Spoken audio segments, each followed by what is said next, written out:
بسم اللہ الرحمن الرحیم۔ آج ہمارا ٹاپک ہے افغان جہاد اور اس کے اثرات۔ افغان جہاد کب شروع ہوا، کیسے شروع ہوا، اور افغانستان پر حملہ کس نے کیا، اور پھر اس کے پاکستان پر کیا اثرات مرتب ہوئے، افغانستان پر کیا اثرات مرتب ہوئے، یہ ہم نے اس ٹاپک میں پڑھنا ہے۔ تو اس کے لیے آپ اپنی کتاب کھول کر اپنے سامنے رکھیں اور پین یا پینسل اٹھا کر اس جہاں جہاں آپ کو ڈیٹ نظر آئے، جہاں پہ آپ کو کوئی نام نظر آئے تو اس کو انڈر لائن کرتے جائیں، اور اس انڈر لائن ورڈز کو یاد رکھیں کیونکہ یہ آپ کے ایم سی کیوز کا حصہ بن سکتے ہیں پیپر کی۔ تو شروع کرتے ہیں افغان جہاد اور اس کے اثرات۔ دسمبر 1979 میں سوویت یونین جس کو ہم رشیا کہتے ہیں یا روس کہتے ہیں، اس کی 1 لاکھ سے زائد فوج افغانستان میں داخل ہوئی، اور خطرہ یہ تھا کہ یہ افغانستان کو فتح کرنے کے بعد پاکستان کی طرف پیش قدمی کر لے۔ پیش قدمی کا مطلب ہے کہ آگے بڑھتے ہوئے، کیونکہ آگے پاکستان تھا دوسرا جو پاکستان کے لیے بڑا خطرہ تھا۔ حکومت نے اس مرحلے پر افغانستان سے آنے والے مہاجرین کے لیے پاکستان کی سرحدیں کھول دینے کا تاریخی فیصلہ کیا، اور یہ تاریخی فیصلہ کس نے کیا تھا؟ یہ صدر ضیاء الحق کی حکومت تھی اس وقت، تو انہوں نے یہ تاریخی فیصلہ کیا تھا۔ سفارتی سطح پر حکومت نے یعنی حکومت پاکستان نے اس جارحیت کا مقابلہ کرنے کے لیے سب سے پہلے اسلامی ممالک کے ساتھ رابطہ کیا، اور 1980 میں اسلامی ممالک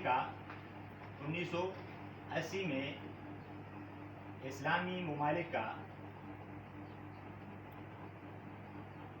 ممالک کے وزرائے خارجہ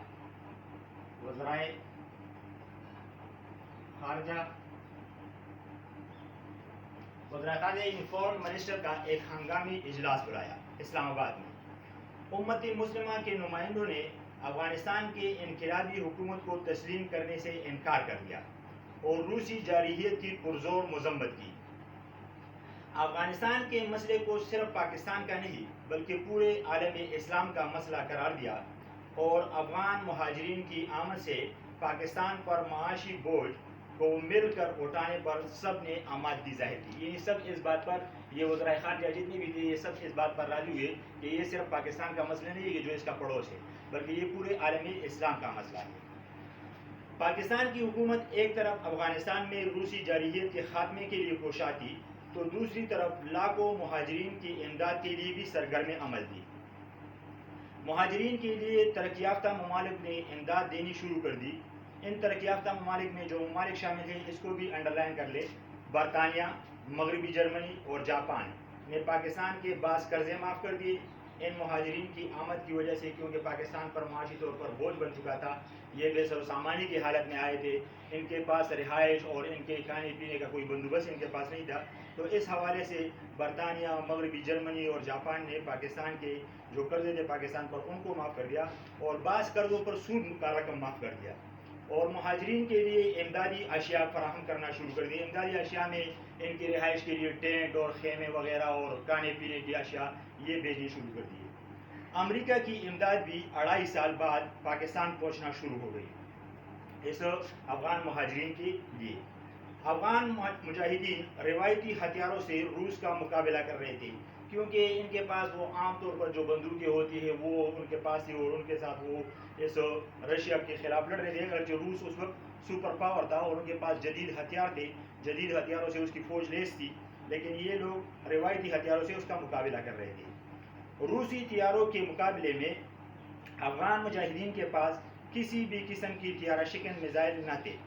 طیارہ شکن میزائل ان میزائلوں کو کہتے ہیں جو طیاروں کو گرا سکے، یعنی جہازوں کو گرا سکے، جنگی جہازوں کو۔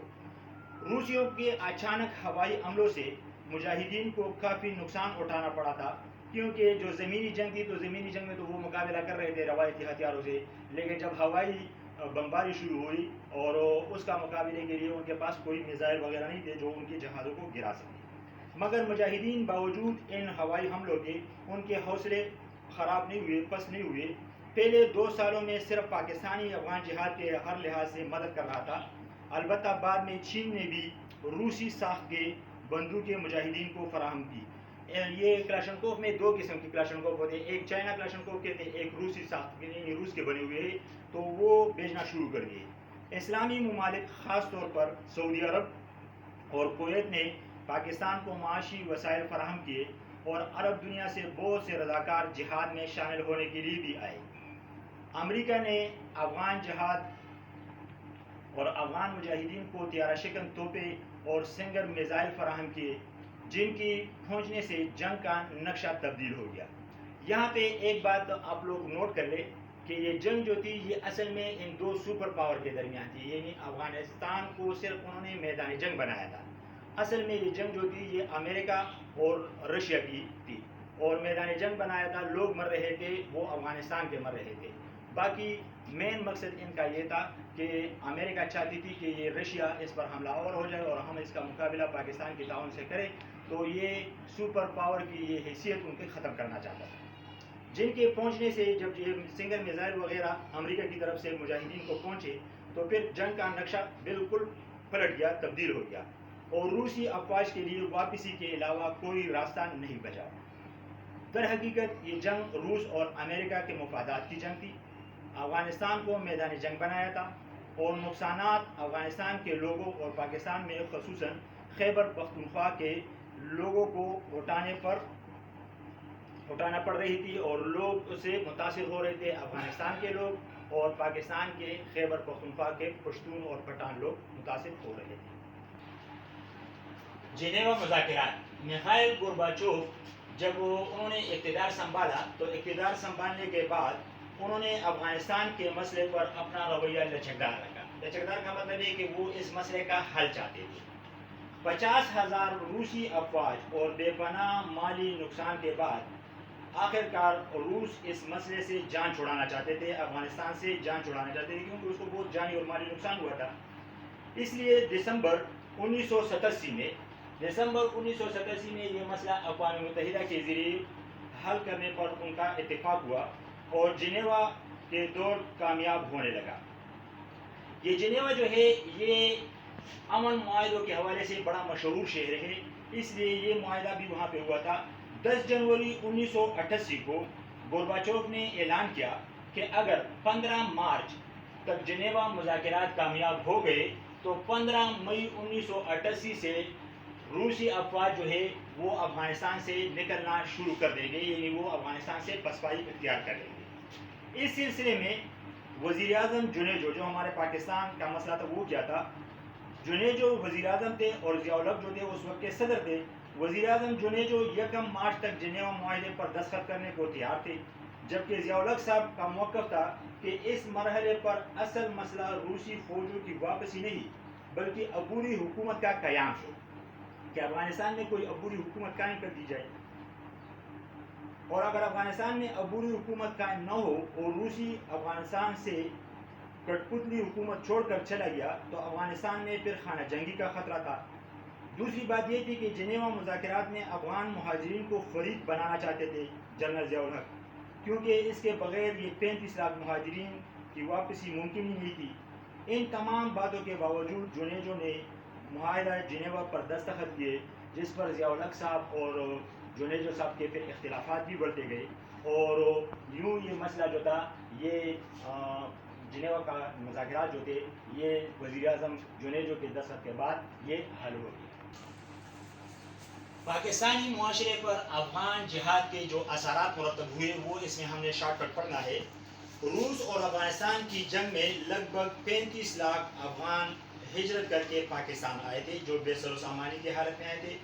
ان مہاجرین کو ضروریاتی زندگی فراہم کرنے کے لیے پاکستانی حکومت نے دن رات ایک کر کے ان کی خدمت کرنی شروع کر دی، اور عالم اسلام اور دنیا کے باقی ممالک، جس طرح میں نے اس سے پہلے بھی کہا کہ مختلف ممالک جو غیر مسلم ممالک تھے انہوں نے بھی مجاہدین اور افغان مہاجرین کی بڑھ چڑھ کر امداد کی۔ پاکستان میں غیر سرکاری تنظیمیں NGOs جس کو ہم کہتے ہیں، انہوں نے بھی اپنا کام شروع کر دیا۔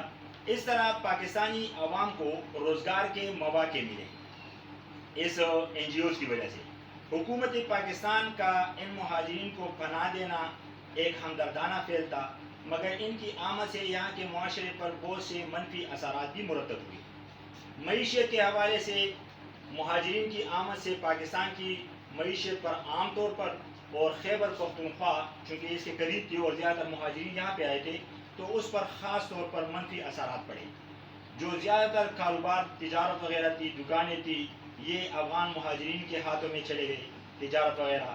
افغانستان میں مرعوش حالت کی پیش نظر اب بھی پاکستان میں لاکھوں افغان مہاجرین سکونت پذیر ہے, یہ یہاں پہ رہتے ہیں باوجود اس کے کہ ان کے گھر کے لوگ یا ان کے گھر شفٹ ہوئے ہیں, لیکن ان کے کاروبار اب بھی ہے. آپ پشاور کے شہر میں گھومے پھرے تو آپ کو اپروکسیمیٹلی دکانیں اور تجارت کا جو کام ہے وہ افغان مہاجرین کرتے ہوئے نظر آئیں گے, جس کی وجہ سے ہمارے لوگ بے روزگار ہیں. ہمارے لوگ خیبر پختونخوا کے لوگ جو ہے وہ عام طور پر بے روزگار پھرتے ہیں, اور زیادہ تر تجارت پر اب بھی افغان لوگوں کا قبضہ ہے, جس کی وجہ سے ہمارا خیبر پختونخوا اس سے بری طرح متاثر ہوا ہے.